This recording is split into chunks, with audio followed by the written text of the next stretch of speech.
escutar todas as orações que são feitas naquele templo. Que aquele templo seja a casa do Senhor. O rei Salomão ele faz vários pedidos no capítulo 6. O capítulo 6 é um capítulo bem extenso, então fica de leitura para casa, vocês entenderem o que o rei Salomão pediu a Deus. E nós vamos ver a resposta de Deus ao rei Salomão. Então, vamos a partir do versículo 11, que diz assim: Quando o rei Salomão acabou de construir o templo do Senhor e o palácio real, executando bem tudo o que pretendia realizar no templo do Senhor e no seu próprio palácio, o Senhor lhe apareceu de noite e disse: Ouvi sua oração e escolhi este lugar para mim, como templo para sacrifícios. Se eu fechar o céu para que não chova e mandar que os gafanhotos devorem o país, ou sobre o meu povo enviar uma praga, se o meu povo, que se chama pelo meu nome, se humilhar e orar, buscar a minha face e se afastar dos seus maus caminhos, dos céus eu ouvirei, perdoarei o seu pecado e curarei a sua terra. De hoje em diante os meus olhos estão abertos, os meus ouvidos atentos às orações feitas neste lugar. Escolhi e consagrei este templo para que o meu nome esteja nele para sempre. Meus olhos e meu coração estão nele, sempre estarão. E se você andar segundo a minha vontade, como fez o seu pai, nesse momento Deus está falando especificamente para o rei Salomão, e fizer tudo o que eu lhe ordeno, obedecendo os meus decretos e as minhas leis, firmarei o seu trono conforme a aliança que fiz com Davi seu pai. Quando eu lhe disse, você nunca deixará de ter um descendente para governar Israel. Mas se você se afastar de mim e abandonar os meus decretos e mandamentos que eu lhes dei, e prestem culto a outros deuses e adorá-los, desarraigarei Israel da minha terra, que lhes dei, e lançarei para longe da minha presença esse templo que consagrei ao meu nome. Farei que ele se torne objeto de zombaria entre todos os povos. E todos os que passarem por esse templo, agora imponente, ficarão espantados e perguntarão: por que o Senhor fez uma coisa dessas a essa terra e a esse templo? E a resposta será: porque abandonaram o Senhor, o Deus dos seus antepassados que os tirou do Egito, e se apegaram a outros deuses, adorando-os e prestando culto. E por isso ele trouxe trouxe sobre ele toda essa desgraça. Feche os seus olhos, vamos orar. Deus, obrigado porque o Senhor é bom. Obrigado porque o Senhor é fiel. Obrigado pela sua palavra que é viva e eficaz. Obrigado que mesmo ela tendo escrita há milhares de anos, ela ainda continua fazendo efeito em nossas vidas. E ela é tudo que nós precisamos para te conhecer. Abre o nosso entendimento, Senhor, para tudo que está sendo dito nessa manhã. Que o Senhor possa cuidar dos nossos corações. Que o Senhor possa mostrar para nós se há algum ídolo oculto. Que o Senhor possa nos permitir nos arrepender e voltar nossos olhos para Ti, Senhor. Que esse seja o momento de nos humilhar, Senhor. Que esse seja o momento de buscar a Sua face. Que esse seja o momento de converter dos nossos maus caminhos em direção ao Senhor. Em nome de Jesus, amém. Esse texto é interessante porque ele traz duas coisas importantes. Ele traz dois caminhos. O primeiro caminho, ele fala sobre a fidelidade. Ele fala diretamente ao rei Salomão, que se ele cumprir tudo aquilo, todos os mandamentos, se ele não se afastar de Deus, se ele permanecer fiel ao Senhor, ele terá as mesmas promessas que o seu pai. E as promessas que foram feitas para o seu pai se cumprirão na vida dele e toda a sua descendência. Mas Deus também apresenta um segundo caminho, o caminho da infidelidade. O texto aborda sobre abandonar os mandamentos do Senhor, se desviar, se afastar dele. E também sobre servir a outros deuses. Uma é consequência da outra. Perceba que no texto não tem a palavra ou, se é qualquer uma dessas coisas. Se afastar de Deus implica necessariamente estar adorando falsos ídolos, falsos deuses. E adorar falsos deuses também implica nesse afastamento do Senhor. E cair na idolatria. Então surge a pergunta: o que é um ídolo? O que é idolatria? Idolatria é nós adorarmos esses ídolos. Mas para isso a gente precisa entender também o que são esses ídolos. Ídolos é colocar qualquer coisa no lugar que só pertence a Deus. É confiar, é amar, é obedecer qualquer coisa que não seja Deus. Deus precisa estar no centro do nosso coração. Quando Ele não está, alguma coisa vai estar. E essa coisa que está é um ídolo. A Bíblia define também a idolatria como um pecado de adultério espiritual. Tiago 4,4 diz: adúlteros, vocês não sabem que a amizade com o mundo é inimizade com Deus? Quem quer ser amigo de Deus, aliás, quem quer ser amigo do mundo, faz-se inimigo de Deus.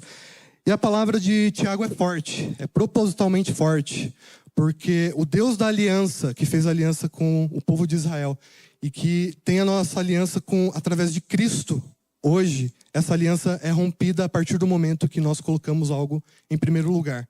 A analogia é similar à de um casamento. A nossa aliança com Deus, se nós estamos se desviando dele, se estamos procurando outros deuses, nós estamos o traindo. E naquele tempo, essa traição era manifesta de uma maneira um pouco diferente de nós. A regra era eles literalmente se prostrarem a esses deuses, a adorarem esses deuses, a prestar culto a esses deuses. Não que isso não exista hoje, mas naquela época, aquilo era a regra. Hoje é um pouco a exceção, né? Porque a gente está mais acostumado a esses deuses ocultos no nosso coração. E eu gosto do texto de Oséias 7, que Deus está criticando os israelitas por estarem fazendo uma aliança com a Síria em troca de proteção militar. Ora, fazer uma aliança com outro povo em troca de segurança não é necessariamente alguma coisa errada. Mas a segurança daquele povo era baseada na aliança que eles tinham com Deus. Então aquilo era considerado traição, porque eles estavam parando de confiar no Senhor e estavam confiando na nação vizinha. Isso mostra que a idolatria não é apenas uma coisa que nós fazemos, que nós nos prostramos, que nós adoramos outros deuses, de maneira explícita, com o nosso corpo, com a nossa boca. Mas, eventualmente, é na postura que temos com relação a Deus. E o adultério espiritual é justamente isso. É justamente nós professarmos com as nossas bocas que o nosso Deus é o único verdadeiro, que Ele governa a nossa vida. No entanto, o nosso coração está entregue a outro Senhor. O livro que é baseado nessa série, Falsos Deuses, Timothy Keller define o ídolo como: um ídolo é qualquer coisa mais importante para você do que Deus. Qualquer coisa que absorva seu coração e imaginação mais do que a Deus. Qualquer coisa que você busque para lhe dar aquilo que somente Deus pode dar. Eu vou repetir esse final, que ele é bem importante.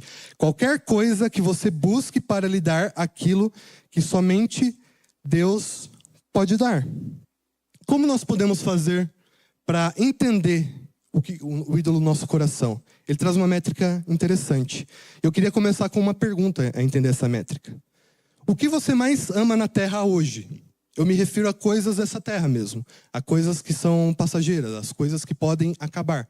Não me refiro a Jesus, a Deus, a salvação, porque essas coisas são eternas. Eu estou me referindo a coisas sobre essa terra. Eu estive pensando nessa pergunta e eu queria dar um exemplo, o meu exemplo para vocês. E eu percebi o que eu mais amo nessa terra é minha família. Eu amo minha esposa, eu amo meu filho. E nós queremos ter mais filhos, nós queremos aumentar essa família. É sempre maravilhoso quando a gente passa tempo juntos. É sempre incrível quando eu estou de férias, quando eu estou de folga e consigo dedicar meu tempo a estar com eles integralmente. Então surge a segunda pergunta ainda mais importante. O que aconteceria se você perdesse aquilo que mais ama?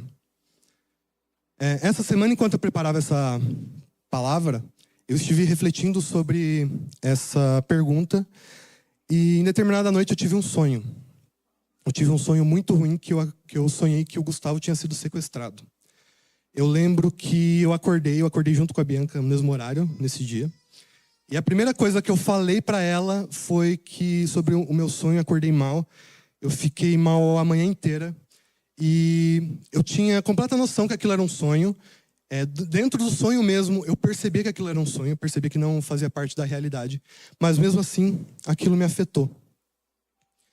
E o conceito que Timothy Keller traz para definirmos se um amor que nós temos aqui nessa terra é um ídolo ou não, é entender se a mera possibilidade de perdermos aquilo que nós amamos geraria dor ou desespero.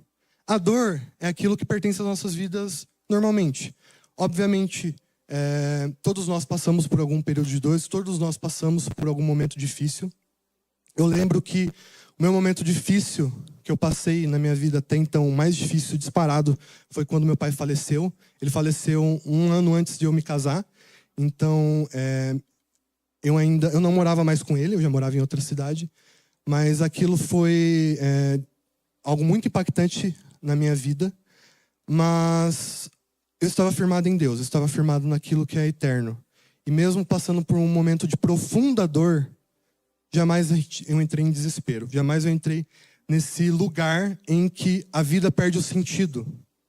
Em que a vida deixa de valer a pena para ser vivida. E essa é a definição que ele dá sobre o desespero. Quando a gente perde, quando a mera possibilidade de nós perdermos aquilo que nós mais amamos gera em nós essa falta de sentido para viver, isso significa que aquilo é um ídolo em nossos corações. Mas a idolatria também pode ser manifesta de uma maneira mais sutil em nossos corações, como a mera possibilidade, a mera projeção de algo que queremos. Eu vou continuar dando o exemplo do Gustavo. Quem me segue nas redes sociais, quem me segue no Instagram, percebe que eu amo postar foto dele. E eu posto muitos vídeos dele jogando bola. Ele tem para quem não conhece, ele tem 1 ano e 9 meses, ele é bem pequenininho ainda. E ele ama jogar bola. Ele não pode ver uma bola que ele começa a chutar, correr de um lado para o outro. E ele chuta com uma força, ele chuta tão bonitinho, gente. E eu tenho amigos que ficam brincando assim, falando: você já está sentindo o friozinho da Europa com esse menino crescer? Ou, como agora é a época da Copa, falam: será que ele vai ser a esperança do nosso Hexa? Se depender dessa seleção. Queridos irmãos, eu tenho a completa noção de que isso é apenas brincadeira. De que ele pode se tornar um jogador de futebol, isso é extremamente improvável. Mas Deus pode fazer, mas isso não é a esperança do meu coração. Isso não é o que eu espero. E existem muitos pais que projetam nos seus filhos aquilo que eles gostariam de ter tido ou aquilo que eles gostariam de ser. O pai não conseguiu ser engenheiro, quer que o filho seja. E força para que ele seja exatamente aquilo que ele não conseguiu ser. Ou médico, ou advogado, ou juiz, ou essas profissões. Ou também isso pode estar explícito em outras projeções, como: eu só vou ser completamente satisfeito quando eu concluir a minha casa, quando eu conseguir aquele carro, quando eu chegar naquele ponto da minha carreira, quando eu conseguir fazer a minha empresa. Todas essas projeções, quando tomam o nosso coração, ele mostra que é um ídolo. E os ídolos, geralmente, parecem virtudes. Os ídolos não são necessariamente algo ruim. Eu dei o exemplo da minha família. Cuidar da família, amar a família não é algo ruim. Não há nada pecaminoso em amar a família. E existem inúmeros outros exemplos que mostram isso. Que não são coisas necessariamente ruins. Na verdade, são vistos como virtude. Na verdade, uma pessoa que ama a família, que cuida da família, é uma pessoa virtuosa. Uma pessoa que gosta de trabalhar, que gosta do seu trabalho e trabalha com afinco, é uma pessoa virtuosa. Mas o problema é quando essas coisas se tornam aquilo que governa o nosso coração. Até mesmo o ministério pode se tornar um ídolo, no sentido de que quando toda a obra que a gente faz na casa do Senhor se torna, tem o objetivo de engrandecer o nosso próprio ego. Apóstolo Paulo, em 1 Coríntios 13, ele vai falar que eu posso entregar o meu corpo para ser entregue aos pobres, para ser queimado e entregue por causa dos pobres. Mas se eu não tiver amor, isso de nada adiantará. Em outras palavras, ele está dizendo que ele pode fazer a coisa que é mais altruísta do mundo. Mas mesmo assim, se o objetivo dele não for amar ao Senhor, ele ainda assim não adianta de nada tudo aquilo. E o problema começa quando essas virtudes começam, quando elas se tornam algo absoluto em nossas vidas. Eu também queria fazer uma distinção importante aqui. E eu vou usar o Gustavo como exemplo de novo. Ele vai ser sempre o meu exemplo de citar algumas coisas nessa manhã. E quando o Gustavo nasceu, no primeiro mês, foi muito difícil, né? Basicamente, a nossa vida, minha e da minha esposa, era ficar cuidando dele, 24 horas por dia. Nas primeiras semanas, então, foi mais difícil ainda, porque a Bianca estava debilitada por causa da cesárea. Então, tudo que a Bianca não podia fazer, era eu que fazia. Isso começou a me gerar um pensamento de, cara, será que eu estou colocando o Gustavo no primeiro lugar da minha vida? E depois de algumas horas mais bem dormidas, eu comecei a raciocinar direito. Comecei a entender que não necessariamente quando nós demandamos nossa energia em uma coisa, significa que ela é o primeiro, aquilo é o centro da minha vida, das nossas vidas. Então não há nada de errado em algum período da sua vida você dedicar um pouco mais ao trabalho. Não há nada de errado se você está prestes a casar, você dedicar ao casamento. Isso, inclusive, é o que mais acontece. Da mesma forma que não há nada de errado você dedicar a sua vida a um filho que acabou de nascer. E isso acaba acontecendo por um longo período, né? Você dedicando a sua vida àquela pessoa. Isso não significa necessariamente que é uma idolatria. O problema é apenas quando isso se torna o centro da nossa vida. Que se aquilo que demanda todo o nosso tempo, se der alguma coisa de errado ou fugir do nosso controle, se a nossa vida desabará, se a nossa vida entrará em colapso por causa disso. Então a pergunta correta a se fazer quando nós nos deparamos com esses momentos de alta demanda, de demandar tempo, de demandar energia, é: o que governa as nossas vidas? Uma demanda legítima se torna idolatria quando começa a governar no nosso coração, quando justifica os nossos maus caminhos e quando substitui a confiança que nós temos em Deus. E todo ídolo exige um sacrifício. Na época que nós lemos, segundo Crônicos, naquela época era muito comum os falsos deuses das regiões, dos países vizinhos, das nações vizinhas, exigirem sacrifícios. Eu queria dar o exemplo do deus Moloque, que na verdade é um demônio, né? Eu tenho uma tia, por exemplo, que ela não permitia qualquer pessoa próximo dela se referir a um menino como um moleque, porque fazia menção a esse demônio. E esse demônio era conhecido por justamente exigir sacrifícios de crianças. Era literalmente matar crianças queimadas para adorar a esse deus. Claro que na nossa vida hoje, isso parece história de bilionário maluco que faz sacrifício de crianças para se alegrar. Mas nas nossas vidas hoje, a regra é que se manifeste esse sacrifício de outra forma. Todo ídolo do controle exige o sacrifício da nossa paz. Todo ídolo do sucesso exige o sacrifício da nossa família, da nossa alma, do nosso descanso e dos nossos relacionamentos. Todo ídolo da segurança exige o sacrifício da nossa fé em Deus, como está expresso em Oséias 7. Todo ídolo do prazer exige o sacrifício da santidade. E o resultado desse sacrifício, além de ele seja mal por si só, por sacrificar coisas que são importantes para nós, é que o Deus falso promete vida, mas ele produz escravidão. O Deus falso promete liberdade, mas afasta o nosso coração de Deus. Nós nos tornamos escravos do pecado. O falso Deus promete a segurança, mas faz com que nós nos tornamos cada vez mais ansiosos, porque nós não conseguimos ter a segurança a partir de nós mesmos. É o Senhor que é a nossa segurança. No fim, o ídolo cobra muito mais do que ele entrega, porque na verdade ele cobra tudo.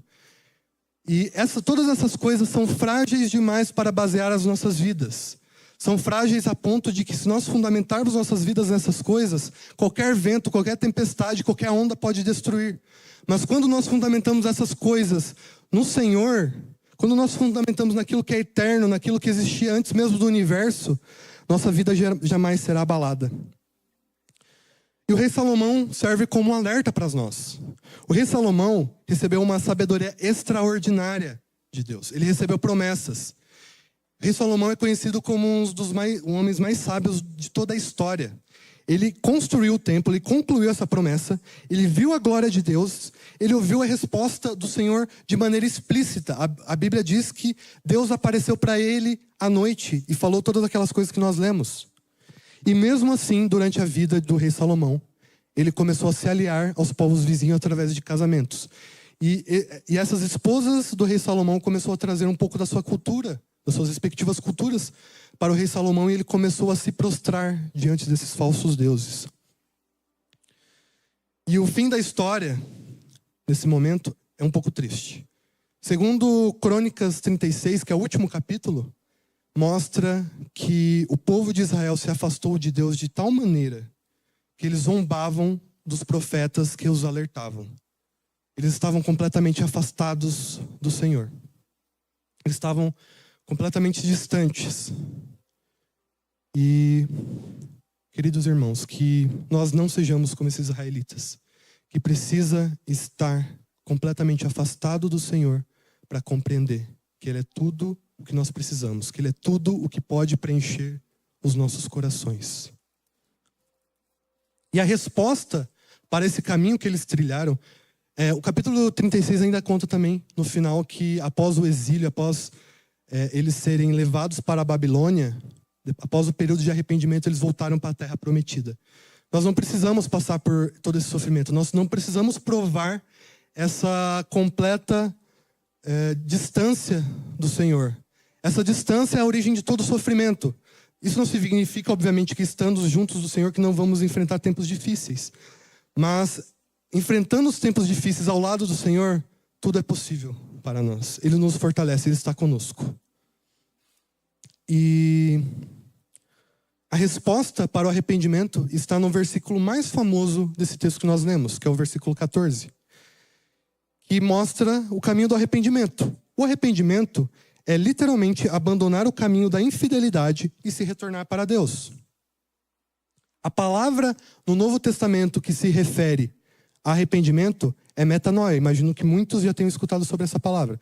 Eu lembro que há muitos anos, eu estou me sentindo um dinossauro agora falando isso, mas tinha comunidades no Facebook com a palavra metanoia e tinha versículos bíblicos lá.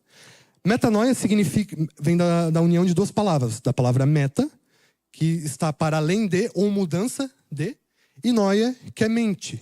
Então seria mudança de mentalidade. Então o arrependimento é quando nós mudamos a nossa mentalidade, que está indo em direção ao pecado, que está indo em direção a tudo aquilo que se afasta de Deus e nos voltamos para Deus. E a boa notícia é que com Cristo revelado nós sabemos que Ele é esse caminho que nós precisamos percorrer. Ele mesmo fala que Ele é o caminho, a verdade e a vida. E no versículo 14, cita muito bem também o caminho do arrependimento. Ali fala sobre humilhar-se, orar, buscar a face do Senhor e abandonar os maus caminhos. O arrependimento não é apenas tristeza, não é apenas remorso de ter sido pego indo para um caminho errado, ou fazendo alguma coisa que não deveria estar fazendo. Mas é quando essa tristeza gera uma ação que é a mudança completamente de rumo, em busca de Deus. E essa é a parte do humilhar-se. É a parte de reconhecer que esse caminho que estou trilhando é ruim, reconhecer que esse caminho é longe do Senhor, e reconhecer que até mesmo para nós nos virarmos em direção a Ele, nós precisamos de Jesus, porque Ele é esse caminho. Não tem outra maneira de nós alcançarmos a Deus se não for através dEle. Então fala sobre orar e buscar a face do Senhor. Isso denota uma busca incessante e constante sobre aceitar o governo de Deus nas nossas vidas. Não apenas isso, mas também ansiar pelo conhecimento pleno dele. Conhecer a face refere-se a conhecer quem de fato o Senhor é e buscar comunhão. Ora, o céu, o paraíso para nós é justamente a possibilidade, a concretização da eterna comunhão com Deus. A eterna alegria de estar com Deus para toda a eternidade. Assim como o contrário também é verdade. Como o contrário, o inferno é caracterizado pela eterna separação do Senhor. Então que nessa manhã nós possamos focar nos nossos corações. Nós possamos entender quais são os falsos deuses e se há algum falso Deus. e entregar ao Senhor. Porque a fé em Cristo, ela é a única que pode nos salvar. A fé em Cristo é a que nos salva. E esse novo estilo de vida que faz nós abandonar os maus caminhos, que é o final do caminho do arrependimento que mostra no versículo 14. Esse novo estilo de vida revela essa fé, e essa fé é viva em nossas vidas. E hoje nós temos acesso a ela devido à graça. Queridos irmãos, hoje a gente consegue olhar e perceber que o nosso Deus, o Rei do Universo, aquele que construiu tudo, que trouxe tudo à existência através da palavra, que é extremamente poderoso, que sustenta todas as coisas do universo, é Ele que está de braços abertos. Ele nasceu, Jesus nasceu, morreu, ressuscitou por nós, para que nós pudéssemos ser reconciliados com Deus a partir da graça. E essa salvação produz fruto. E o fruto é exposto enquanto nós percorremos esse caminho que é Jesus. O fruto mostra a salvação. Muitas pessoas acreditam que a salvação vem de apenas fazer uma oração, de entregar a sua vida para Jesus com a boca, mas continuar vivendo das mesmas formas. E nós hoje podemos perceber, através dessa palavra, que isso não é suficiente. Deus pede para que nós buscamos a face dele, que nós buscamos estar com ele todos os dias. E esse Deus da graça, esse Deus que oferece o arrependimento, ele está de braços abertos, esperando para que nós nos arrependamos. Nós não precisamos estar completamente separados do Senhor. Nós não precisamos estar no lugar de sofrimento da ausência do Senhor, porque estar longe do Senhor, todas as coisas são sofrimento, todas as coisas é tristeza. Eventualmente nós podemos olhar para algumas pessoas e pensar, nossa, como aquela pessoa conquistou tudo aquilo que as pessoas gostariam de ter. Mas se ela está longe do Senhor, ela não tem o principal. E isso também é tristeza. E o Senhor continua de braços abertos. Ele continua nos oferecendo segundas, terceiras, quartas, quintas, sextas, sétimas chances, quanto que nós precisarmos. Enquanto tiver fôlego em nossos pulmões, nós temos a possibilidade de nos arrepender. Mas que nós não precisamos estar longe do Senhor. Nós não precisamos. Cristo quer estar no centro dos nossos corações. E esse momento, nessa manhã, é o momento em que nós reconhecermos os falsos deuses dos nossos corações. Gostaria que vocês se colocassem de pé. Esse é o momento de nós nos humilhar. É o momento de nós confessar